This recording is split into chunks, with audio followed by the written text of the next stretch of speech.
เมื่อป้ากันเราจะ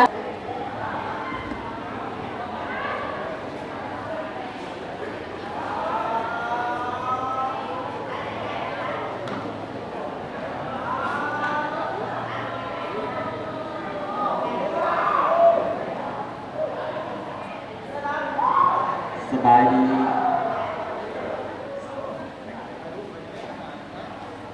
ีข้าเจ้าสื่อข้าวบุญสอนเจษราเป็นตัวแทนมาจากของที่หนึ่งทองจะมานำเสนอบทละครที่มีชื่อว่าบักจอยขี้เมาตัวประกอบละครเรื่องมีจำนวนอยู่10 คนในเรื่องนี้อาจจะมีบางส่วนบางตอนที่ใส่คำเบ้าหรือถอยคำบทเว้าจาบสุภาพ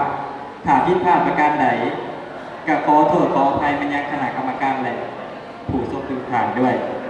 ต่อไปขอเอกเชิญสุดผ่านหับซุปไปหาบางนะขอบใจ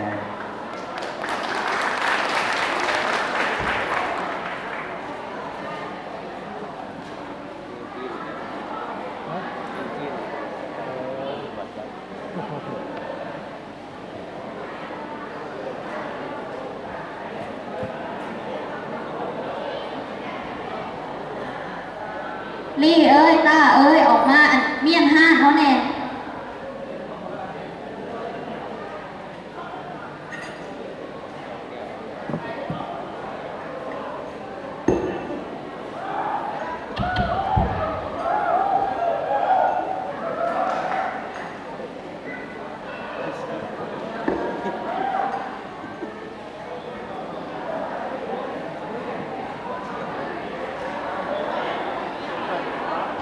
เจ๊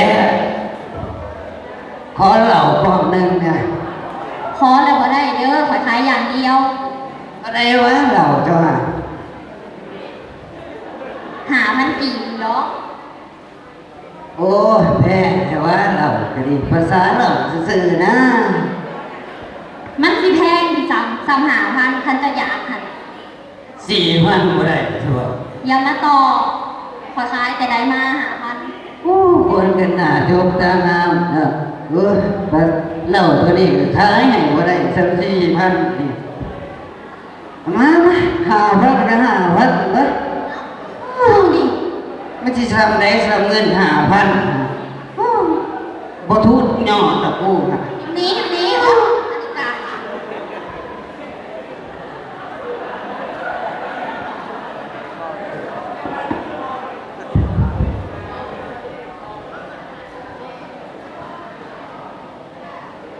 โอ้เชี่ยวเมื่อนี้เขาไปกินเบียร์เจ๊ใหม่นะ ไปหาเจใหม่ก็ได้เขาบอกผู้สาวงาม แม่นเชี่ยวเดี๋ยวปอดห้านไปเลยมาเจ๊เบียร์ช้อนอีกก้อนหนึ่งโดยต้าเอาเบียร์ไปต้าแน่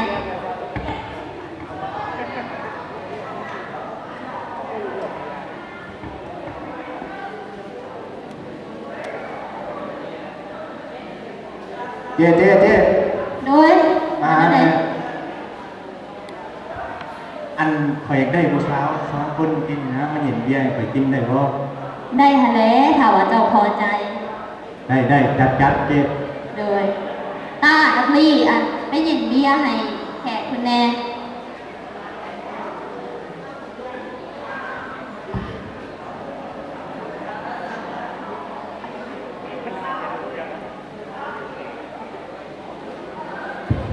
สบายดีอ่ะสบายดีเนาะไอ้มาในสไอ้มาแต่เวียกเนาะอยู่ซิโนโดยน้องชื่อยังนี่ชื่อตาไอ้ชื่อแม็กน้องหนาหักเนาะขอบใจมีแฟนหรือบ่เนี่ยยังมีดีแล้วนั่นน้องเรียนอยู่ไสนี่เรียนปี 1เรียนปี 1ค่าเทอมมีเลยบ่ยังบ่มีเลยมาเอาอ้ายเด้อเลยอ้ายจังได๋เลยหวานเด้เบิดเบาๆเด้อ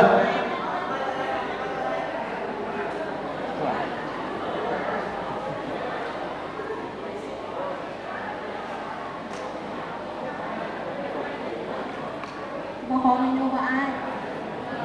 ไล่ของเก็บ เอามาดูมีน่าแซ่บอยู่บ่ จัดขาคือขนาดเนาะ บ่เนาะอันเพื่อนน้องอยู่แถวใดเนาะ แทนน้องอยู่แคมป์พระ ตลกอีก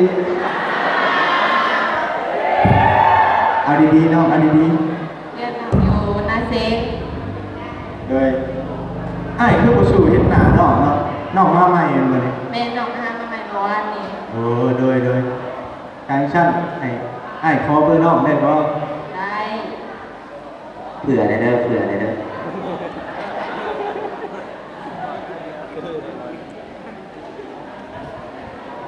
ขอบใจเด้อน้อง โดยบ่เป็นไร แล้วอาสิโทรหา โดยสั่งมันได้อาหารหาอ้าย โอ้กินยังบ่หนาแม็กเลย เอาทอดงอกทอดอย่างนั้น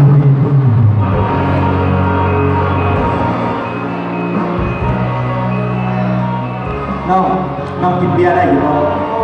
กินได้อยู่หน่อยนึง เจ๊จอกแม่ช้อมหน่อย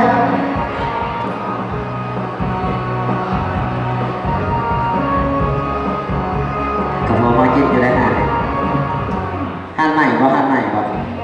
แล้ว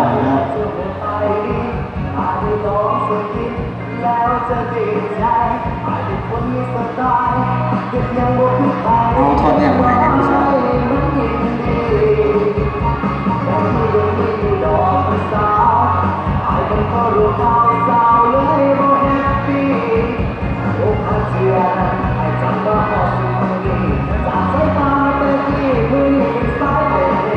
อะไรถอดเนี่ยเอาขนาดไหน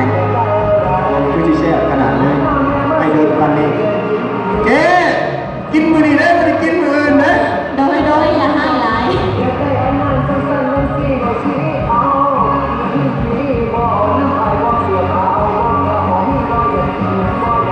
ยาสูบเอาไว้ เอามาลองดูยาสูบเอาอีซี่เด้อยาโซเคียวสูบแล้วเจ็บหัว แม่นบ่สหาย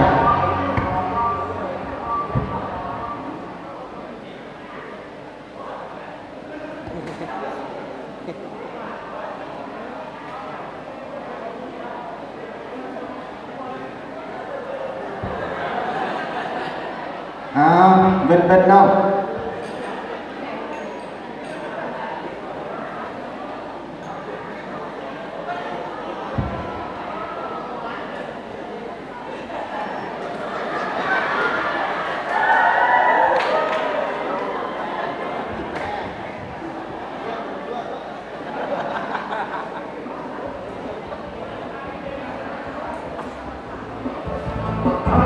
น้องมา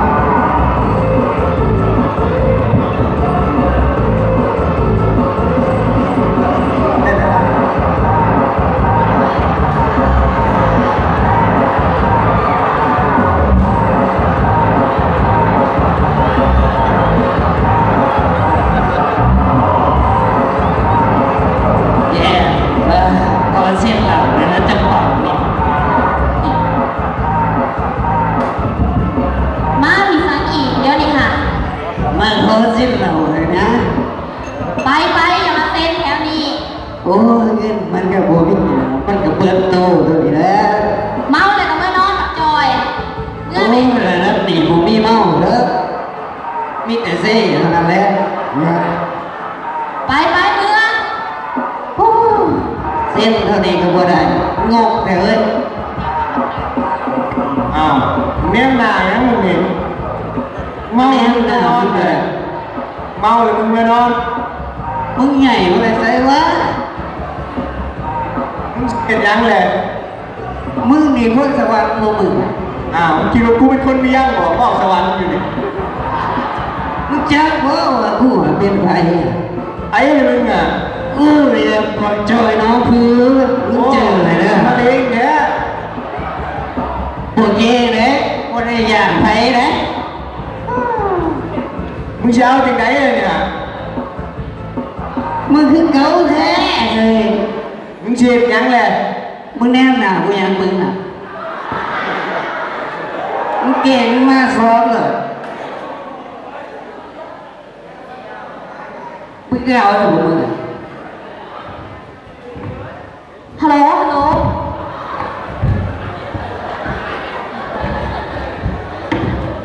เอาเลย เตะมันเลยเชียว เหรอ เอาไปพิษเลยจำคนเนี่ย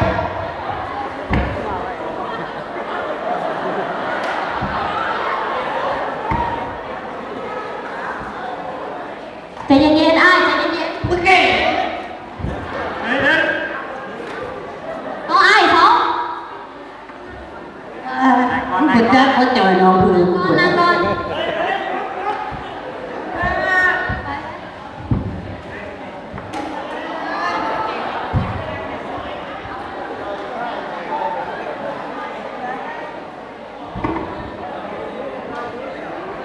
เจ้าเห็นแนวนี้เนี่ยเจ้าหู้ว่ามันบ่ถึงใจ บ่ถึงอะไรก็เตะมันเต็มตีน มือสิเต็ม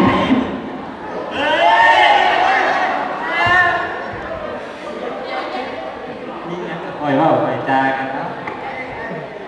เป็นยังไงทางจะบ้องห้าเพิ่นเนาะ อันทางห้านน้องกับโบมีหยังเสียหายหลาย มีแต่ว่าเท่าพวกอ้ายมีหยังอยากเคลียร์กันกับไปหองการซะ โอ้ได้ไม่แต่จะเซิร์ทางกันจะบ้องห้าเนาะไปเว่าทางการเนาะ โดย เดินกันไปเลยเนาะ มีแต่เอาพวกเพิ่นขึ้นไปอัน เจรจากันไปเว้ากันก่อน โอเคไปขึ้นไป เสือบ่ให้กูบ่เสือ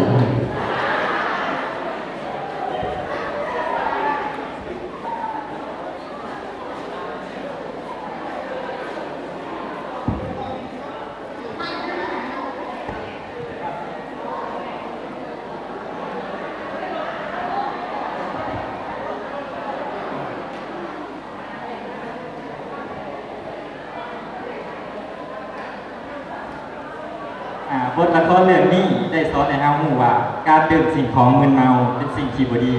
1. พาให้ขาดสติ 2. สร้างกวนวายและสร้างความรำคาญให้แก่คนอื่น หรือคนออกผ่าน 3. มีผลกระทบต่อสังคม ละครเรื่องนี้ยังมีความผิดในกฎหมายอาญามาตรา90ว่าด้วยการทำร้ายร่างกายบุคคลใดหากทำให้ผู้อื่นได้รับบาดเจ็บโดยเจตนาจะถูกลงโทษตัดอิสรภาพแต่3 เดือนหา1 ปี จะถูกปรับไหมแต่100,000 กีบหา500,000 กีบในกรณีที่มีการหูตีหรือในกรณีที่มีการกระทำผิดดังกล่าวหากได้เฮ็ดให้บาดเจ็บสาหัสจะถูกลงโทษตัดอิสรภาพแต่1 ปีหา5 ปี จะถูกปรับไหมแต่500,000 กีบหา1,500,000 กีบ